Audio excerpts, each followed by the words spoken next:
So let go, and jump in. Oh, what you waiting for?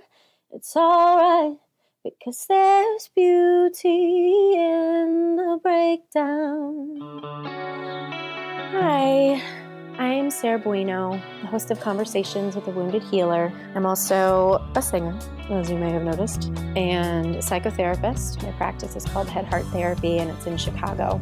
So, total real talk here. I just came from a therapy sesh, and you're going to hear banging and or sawing and or whatever other miscellaneous construction noises in the background, because it's been about 2 months now that my house has not been my own, and we're doing I think it's called reclamation from mold. So it's been this really tumultuous undertaking. Getting displaced in your own home is no fun. I realize it is definitely white people problems, but that does not diminish the effect that it has on my internal system. So it's funny that I really wish that I could license all these different songs to play here and there for the podcast. And as soon as I came from therapy, the words that came to my head was "there's beauty in the breakdown." And so that song I sang in the beginning, that is "Let Go" by Frou Frou. And I first heard that song from the movie Garden State, and Imogen Heap is the singer. So definitely look her up, but don't tell her I sang her song in a podcast, or I'll probably have to pay her millions of dollars.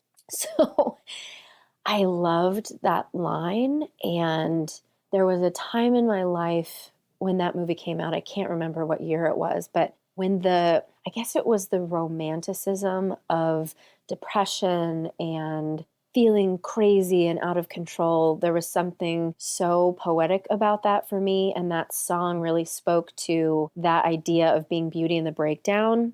And when I think about it now, I think about it from a different perspective. I'm in this part in my spiritual journey where I realized, just in my therapy session, I was talking about there's something inside me that says, once you get to a certain point of your emotional and spiritual evolution, there will no longer be chaos, and you will no longer feel out of control emotionally. And so the judgment that I put on myself for getting into that space, when it's completely warranted, right? I'm displaced in my home, and there's a ton of stuff going on at work, and there's just a bunch of stuff that really is out of my control, and it's making me feel crazy. And what I think about now, when I think about beauty in the breakdown, as opposed to what I used to think in my younger years, I really think about what comes after the breakdown instead of beauty in the breakdown itself, but the beauty of the evolution of our internal and spiritual growth. If you listen to David Clinton's episode, he talked about the podcast You Made It Weird with Pete Holmes. And now, of course, I'm obsessed with it, and I've been listening to it, and was just listening to the episode with Rainn Wilson. And Rainn Wilson was talking about his greatest professional failure ended up leading to him really being able to play Dwight Schrute on The Office in a way with like wild abandon, without like having to worry about how crazy he was acting, and just being able to fully like immerse himself in that character. And so I put so much pressure on myself to be perfect, and to make sure I'm never hurting anybody's feelings, and to make sure that everything is done right and everyone's happy.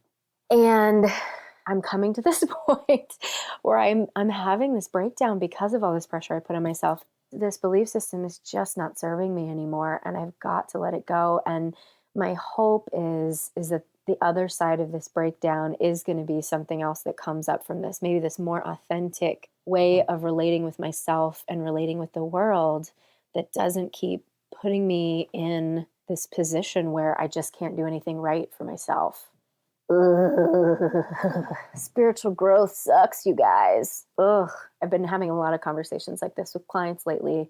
I've got a lot of clients who are struggling, and, over and over, I just have to keep telling people, like, spiritual awakening is really messy, and it's really painful, and it's so necessary in order to evolve. And so I'm speaking this out loud so that I can hear myself say the words that I've been saying to my clients all week and really internalize them. And I hope that this also can resonate with you too. So thanks as always to the creative Imposter Studios for editing, to Liam O'Donnell for the album art, and to Ben Mueller for our theme music. To find more information about me or the podcast, you can go to www.headhearttherapy.com/podcast. Thanks for tuning in. Until next time. Bye-bye.